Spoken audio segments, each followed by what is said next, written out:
ونستعين ونستغفره ونعوذ بالله من شرور أنفسنا ومن سيئات أعمالنا من يهده الله تعالى فلا مضل له ومن يضلل فلا هادي له وأشهد أن لا إله إلا الله وحده لا شريك له وأشهد أن محمدا عبده ورسوله يا أيها الذين آمنوا اتقوا الله حق تقاته ولا تموتن إلا وأنتم مسلمون يا أيها الناس اتقوا ربكم الذي خلقكم من نفس واحدة وخلق منها زوجها وبث منهما رجالا كثيرا ونساء واتقوا الله الذي تساءلون به والأرحام إن الله كان عليكم رقيبا يا أيها الذين آمنوا اتقوا الله وقولوا قولا سديدا يصلح لكم أعمالكم ويغفر لكم ذنوبكم ومن يطع الله ورسوله فقد فاز فوزا عظيما فإن أصدق الكلام كلام الله وخير الهدي هدي محمد صلى الله عليه وسلم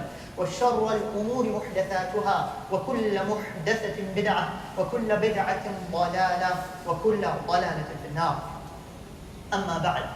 We begin by praising Allah subhanahu wa ta'ala. We bear witness and we testify that there is none that is worthy of our worship, our love, our fear, our hope, our dua, our prostration except for the one and only creator of the heavens and the earth, Allah subhanahu wa ta'ala. We testify that nobody, no one, nothing in existence has a right to be unconditionally obeyed except for Allah subhanahu wa ta'ala. And we bear witness and we testify that Muhammad sallallahu alayhi wa sallam is his last and his final messenger and his perfect worshipper.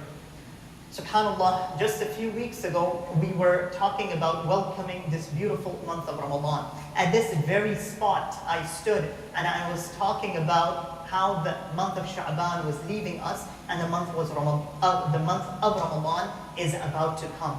And here we are today, bidding farewell to the month of Ramadan. Today might very well be the last and the final Jumu'ah of this beautiful month.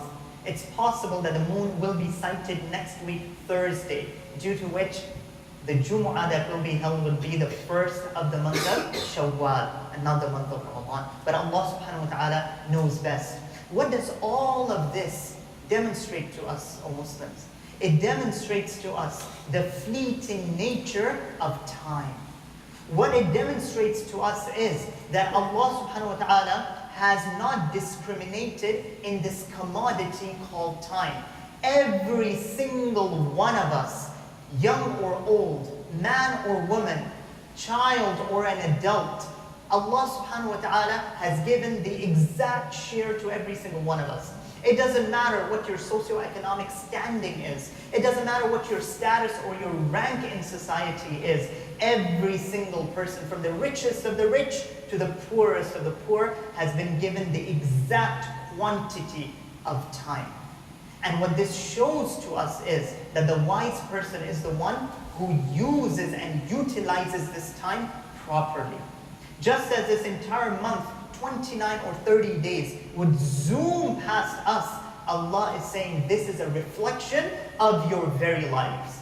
Allah is saying, just as you're bidding farewell to this month of Ramadan, we just started yesterday, one day you will be bidding farewell to your life. For those of us who are in our teenage years, those of us who are in their 20s, 30s, maybe some of you in your 40s, 50s, 70s even, if Allah has granted you that much life, if I were to ask you, look back at your fondest memories when you were young, you would say it feels like tomorrow, or it feels like yesterday. You would say it feels like yesterday. And similarly, we're talking about the month of Ramadan, that it feels like yesterday. So one day will come that our lives will be taken away from us and we will say, SubhanAllah, where did my life go to? This entire month, the way it left me, my life left me. So the wise person is the one who utilizes this time properly. Every single moment, every single second that this person recognizes that this is a commodity that Allah has gifted me with, one day it will elapse. One day it will come to an end. So what Ramadan, at this particular juncture where you and I are standing, it demonstrates to us that time is very, very limited. So my first piece of advice as we're bidding farewell to this month, to myself and to all of us, is to value time, to look into our schedules and see how is it that we spent our time in this month, and how is it that we want to spend it when the month will be over. Are we going to go back to our surfing of the internet and binge watching whatever movies and hitting the theaters and wasting time at parties? How and what activities do we want to indulge in once the month of Ramadan is gone? That is left to every single one of us to decide and to see how we want to spend our time. The second piece of advice to myself and every one of us is that the scholars of the past would be very concerned about the aftermath of the good deeds that they had done. Let me explain. They would not be concerned about doing a good action. Rather, what they are concerned about is my action going to be accepted by Allah subhanahu wa ta'ala? And the sunnah of the Prophet sallallahu alaihi wasallam demonstrates this to us very beautifully. You all know what is the first dhikr that the Prophet sallallahu alaihi wasallam would say upon completing the second most important pillar of Islam, the salah, the prayer. Upon completing the prayer, what dhikr did the Prophet do? Immediately he would say, Astaghfirullah, Astaghfirullah, Astaghfirullah. If you don't know, then please take note. The Prophet ﷺ, right after completing the salah, would not raise up his hand and start the dua or do anything of the sort. No. He would immediately say, Astaghfirullah, Astaghfirullah, Astaghfirullah. And now the question arises, why is the Prophet saying, Oh Allah, forgive me, Oh Allah, forgive me, Oh Allah, forgive me, when the Prophet doesn't sin? The Prophet's mistakes, quote unquote, have been forgiven by Allah subhanahu wa ta'ala. What the Prophet is teaching you and I is, upon completion of any good action, we should always have a concern in our hearts. Did Allah accept this from me or not? Were there discrepancies? Were there deficiencies in the good deed that I did? So the Rasul sallallahu alaihi wasallam is teaching you and I that after completing any good action, ask Allah for forgiveness. Oh Allah, forgive me. Oh Allah, I pray that you have accepted this from me. This is the true attitude of the believer between fear and hope. That you hope that Allah subhanahu wa ta'ala would accept from you, but at the same time, you have this fear. What if Allah doesn't accept from you? So let none of us delude ourselves into thinking, oh, I fasted 29, 30 days. I went to the masjid every single night for Taraweeh. I had sleepless nights. So you know what? I've done Allah a favor. No. You've not done Allah a favor. You've done yourself a favor. Allah is not looking for your and my worship. Allah subhanahu wa ta'ala is saying, through this worship, you're the one who's going to benefit. Through this worship, you're the one who will get Jannah. So let us not think that, oh, we've done someone a favor, maybe our parents a favor, our siblings a favor. No. We've done only ourselves a massive favor by worshipping Allah subhanahu wa ta'ala. And let's turn to the Quran. The Quran is very clear about this point. Allah subhanahu wa ta'ala tells us in Surah Ma'idah, Surah 5, Ayah 27. Allah subhanahu wa ta'ala says, إِنَّمَا يَتَقَبَّلُ اللَّهُ مِنَ الْمُتَّقِينَ. Allah says that certainly He only accepts from the muttaqun, from the righteous, from the pious. Now some of us may think, but I'm not pious. I'm not a muttaqi. I'm not righteous. I'm a sinner. Why would Allah accept from me as per this ayah? And the answer is very simple. Allah is not saying that turn into angels. Allah is not saying that you suddenly stop sinning. No. You and I will sin. We have the propensity to sin. Allah is saying that you make a sincere effort to be remorseful, to be saddened by your sins, to ask Allah for forgiveness. That is what matters, and only then will Allah accept your and my good deeds. That is the point. So when we fast the month of Ramadan, we're standing in Taraweeh, we're standing in Tahajjud, we're in Qiyamul Layl, we're reciting Quran, sleepless nights, hunger, thirst. It should not make us think that anybody else is benefiting other than our own selves. And let it be a cause for us to reflect. How has my Ramadan been? How have I come closer to Allah subhanahu wa ta'ala? Allah subhanahu wa ta'ala tells us in Surah Anfal, Surah 8, Ayah 2.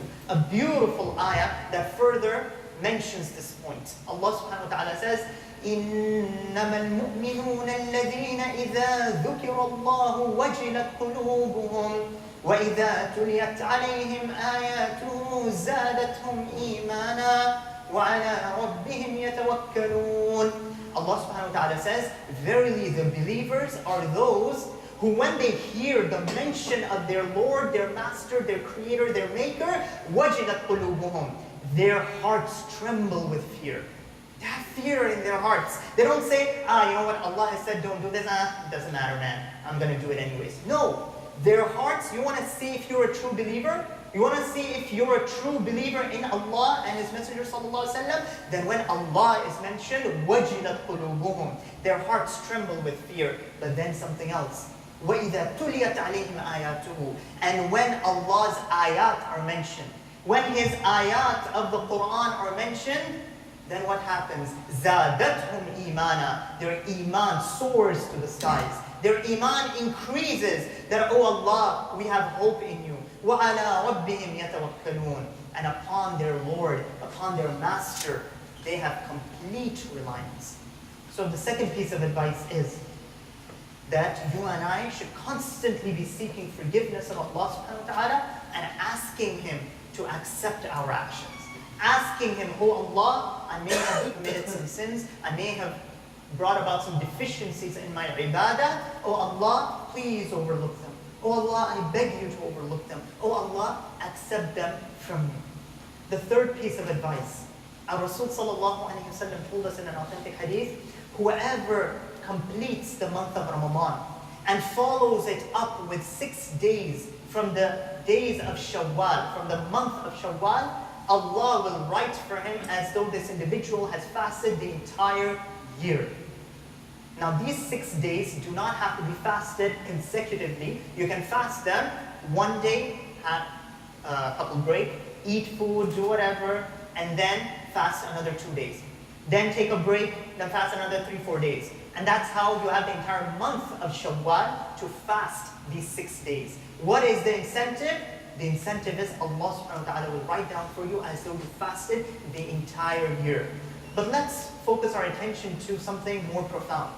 And that is the attitude that the Prophet ﷺ wants us to gain. And that attitude is, my dear brothers and my respected elders, that attitude is that worship does not end in the month of Ramadan. That in the month of Ramadan, Allah is watching me, that I'm not lying, that I'm not cheating, that I'm not doing this, I'm not doing that. But once Ramadan is done, all right, free. I'm now completely free. I go back to the way I was before Ramadan, in my sins, in my habits, in my addictions. No, alhamdulillah. No, that's not what it means. The Rasul ﷺ is teaching you and me that worship never comes to an end. Worship continues. The same Allah who is looking at you, recording your deeds, being generous to you in the month of Ramadan, is the same Allah who will be watching you, who will be recording your deeds, who will be generous to you outside the month of Ramadan. So granted, yes, you and I have an all-time high of Iman in the month of Ramadan. But that doesn't mean once Ramadan is done, you suddenly break away from all the good habits you did have in the month of Ramadan. So if every single day you were coming to the masjid in the month of Ramadan, sure, you will not continue coming to the masjid every single day, even though you should. But once Ramadan is over, at least come to the masjid 3 times a week. At least come to the masjid twice a week. At least have some relationship with the house of Allah subhanahu wa ta'ala. You were reciting the Quran every single day in the month of Ramadan. At least outside of the month of Ramadan, still continue your recitation of the Quran. Maybe not as much as you were doing in Ramadan, maybe 50% of it, maybe 20% of it, maybe 5% of it, but you continue. The fourth piece of advice I'd like to share with myself and all of us is the concept of fitrana, the concept of zakatul fitr or sadaqatul fitr. The Prophet ﷺ taught us that Ramadan has 2 wajibat. How many? 2 wajibat. The first wajib of the month of Ramadan is to fast the month of Ramadan. The second wajib of the month of Ramadan is this concept called zakatul fitr, sadaqatul fitr, or the fitrana. These are all names of the same concept. The Rasul ﷺ commanded, notice, He commanded, it is an obligation. He commanded every single individual who is in charge of the financial obligations of his or her household. The Prophet ﷺ commanded such an individual to pay sadaqatul fitr, the fitrana, on behalf of every single person of their household. Irrelevant of whether they're fasting or not. Irrelevant whether they're young or old, male or female, all of that doesn't matter. And what was this fitrana? The Rasul ﷺ said it's a saw of staple food of his time. Saw means 4 handfuls. So at the time of the Rasul ﷺ, it would be dates, it would be rice, it would be barley, it would be the staple food, any kind of grains that was eaten in his society. The Rasul ﷺ would give this 4 handfuls, which comes out to be around 3 kilos or 3.5 kilos of food before Salatul Eid. That is extremely critical, O believers. Extremely critical. Before Salatul Eid, the Rasul ﷺ is ensuring that not a single believer, not a single believing household is left hungry on the day of Eid. On the day of celebration, nobody is left hungry from the believers.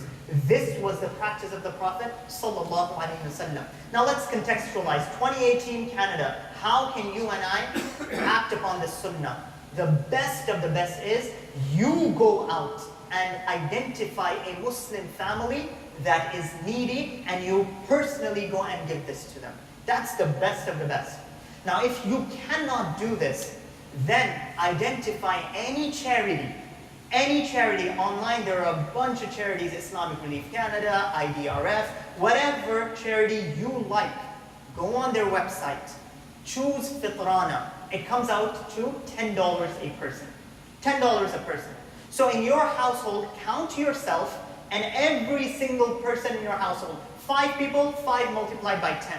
You have 10 individuals in your household, kids, little ones, toddlers, infants, babies, doesn't matter. How many living souls are in your family? How many human beings are in your family? I'm not talking about the pets, your cats or whatever. I'm talking about your family members. How many are they? Multiply that by $10 and you pay the fitrana. That particular charity will ensure that on the day of Eid, they identify needy households that they're not hungry on the day of Eid. They will personally go to the households and perhaps give them a nice, handsome food package the night before Eid. Perhaps 2 days before Eid. Perhaps on the morning after Fajr of Eid to make sure that they had enough food before Salatul Eid. That is the point. Personally, for the last couple of years, I give it to a charity that gives fitrana, distributes it amongst the poor in Gaza, in Palestine. And they give this before Eid al-Fitr, before the Salah al-Fitr, to ensure that, subhanAllah, everybody is well fed on that day. So important is this commandment. It's a wajib, O believers. And the unfortunate thing is how we've left this wajib of the Prophet, peace be upon him. So important is this commandment that the companions would take it extremely seriously. Abdullah ibn Abbas radiallahu anhu, the great companion of the Prophet sallallahu alaihi wasallam, would give the fitrana on behalf of his entire household, including the unborn child of his wife when she was expecting. So if he had 10 people in his household, he would count his wife who is expecting that child, and he would give fitrana on behalf of this child. The disaster in our times, O believers, is that we think sadaqatul fitr or the fitrana is to be given when you're on your way to the Eidgah. You're on your way to the Salah of Eid. And there are all of those boxes that are lying around, and you drop some dollars in there and you're thinking, I've done my fitrana. SubhanAllah, that cannot be farther from the truth. That is a grave error, SubhanAllah. Because will those dollars ever convert to food items and get to the table of the hungry before Salatul Eid? Is that going to happen? Absolutely not. So you've completely lost the plot. So the Rasul sallallahu alaihi wasallam is teaching us that give the fitrana beforehand. And what are some of the wisdoms of the fitrana, O believers? The wisdoms of the fitrana, the scholars mention, Just as sajdatul sahwu is to the salah, to the prayer, similarly is the fitrana to our siyam, our fasting. Meaning, why do we do sajdatul sahwu? We do sajdatul sahwu in order to make up for any mistakes in the salah, right? Similarly, the fitrana makes up for whatever blemishes, whatever mistakes we made in our fasting. Maybe we looked at something we shouldn't have looked at.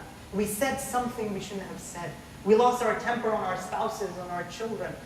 All of these take away from our complete reward of fasting. So the Rasul sallallahu alaihi wasallam is teaching us, give the fitrana. So please, my advice to you is, when you go home today, immediately log on to the internet and give this amount of fitrana. If you have family members back home, wherever, maybe within Canada, sometimes people are so disconnected from the very society they live in that they think that there are no poor people in this country. Absolutely false. There are poor people in this country, subhanAllah. If you know such people, great.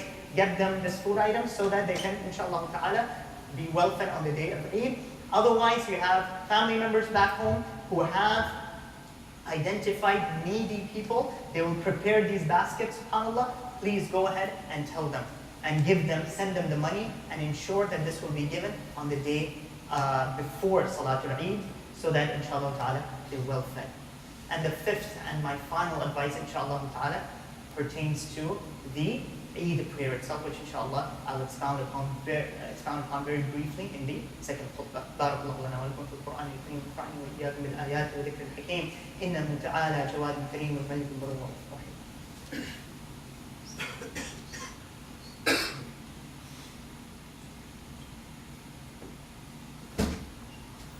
إن الحمد لله نحمده ونستعينه ونستغفره ونعوذ بالله من شرور أنفسنا ومن سيئات أعمالنا من يهده الله تعالى فهو المهتد ومن يضلل فلن تجد له وليا مرشدا اللهم صل على محمد وعلى آل محمد كما صليت على إبراهيم وعلى آل إبراهيم إنك حميد مجيد اللهم بارك على محمد وعلى آل محمد كما باركت على إبراهيم وعلى آل إبراهيم إنك حميد مجيد وبعد. In the same ayah of Surah Baqarah, Surah 2, ayah 185, where Allah subhanahu wa ta'ala mandates upon us to fast the month of Ramadan, towards the end of the ayah, Allah subhanahu wa ta'ala issues another commandment, which again we've neglected. And that commandment is, Allah says, وَلِتُكَبِّرُوا اللَّهَ عَلَى مَا هَدَاكُمْ, that you glorify the praises of Allah subhanahu wa ta'ala because of which, or towards which He guided you to. What is this? This is the takbirat. Allahu Akbar, Allahu Akbar, Allahu Akbar, Allahu Akbar, La ilaha illallah, Allahu Akbar, Allahu Akbar, Allahu Akbar, walillahi alhamd. When should the takbirat be mentioned? The moment you hear that the moon has been sighted. So you come to the masjid thinking that it's time for breaking the fast, and inshallah we'll pray Taraweeh and Isha. News comes that the moon has been sighted, you begin your takbirat. And you continue this takbirat when you're getting into your car, when you're going home, when you're lying on your sides, continue the takbirat. You wake up for Fajr on the morning of Eid, continue the takbirat. You're getting ready for Eid, you're doing takbirat. Getting into your car, you continue the takbirat. You get to the Eid prayer location, continue the takbirat. The takbirat end when the Imam appears for the Eid Salah. The Eid, your brothers and sisters, or rather dear brothers and my respected elders, is a day in which we're celebrating the fact that Allah has, bi'idhnillahi ta'ala, forgiven all of us. So let us not make the day of Eid a day of sin, where we indulge in things we shouldn't be indulging in, where we're not upholding modesty that our deen teaches us. So make the day of Eid a very special day. And I'll end with my final advice with regards to the day of Eid, and that is, spoil your children on the day of Eid. Your children, look around them on Christmas, on Thanksgiving. They see the world celebrating. But when it comes to Eid, what do they see? They don't see the world celebrating. So you and I need to become the world to them and celebrate. Take your children out to parks. Take them to get extra ice cream on that day. Make the day extra special. If I were to ask you, dear brothers, think about your childhood when you were a child and you were with your mother and father. What memories of Eid do you have? And what memories do you want to give to your children? That after you and I are long gone, what memories will they pass down to their children? So make Eid a day of celebration. And most importantly, a day of celebration of what? Not of committing sin, but celebration that we hope, oh Allah, you have forgiven us. That, Ya Allah, you granted us life to witness the month of Ramadan, so we are hopeful, Ya Allah. We're confident and we're optimistic that we're celebrating this day. Celebrating what? That we have been forgiven our sins. That is the essence of Eid. I ask Allah subhanahu wa ta'ala that He forgives all of us. I ask Allah subhanahu wa ta'ala that He safeguards our chastity. I ask Allah subhanahu wa ta'ala that He makes the remaining days of Ramadan, whatever nights are left, which Laylatul Qadr may be on. It may be tonight. It's not necessarily on the 27th night. Could be any numbered night, an odd or an even number. May Allah make you and I from those who are from the witnesses of Laylatul Qadr. May Allah subhanahu wa ta'ala accept our ibadat in Laylatul Qadr. May Allah have mercy on all of those who have passed away. May Allah grant them His Jannat al-Na'im, Jannatul Firdaus al-A'la. May Allah fill their graves with nur. May Allah subhanahu wa ta'ala rectify our own affairs. May Allah subhanahu wa ta'ala cause us to come closer to Him by virtue of this beautiful month of Ramadan. May Allah subhanahu wa ta'ala continue to shower upon us His blessings. May Allah subhanahu wa ta'ala forgive the young and the old amongst us. May Allah subhanahu wa ta'ala give shifa, a complete shifa to all of those who are not well, who are in the hospitals, that Allah subhanahu wa ta'ala grants them a complete shifa. Ameen, Ya Rabbil Alameen. عباد الله رحمكم الله إن الله يأمر بالعدل والإحسان وإيتاء ذي القربى وينهى عن الفحشاء والمنكر والبغي يعظكم لعلكم تذكرون اذكروا الله ذكرا كثيرا وسبحوه بكرة وأصيلا ولذكر الله أكبر. In the salah, I request all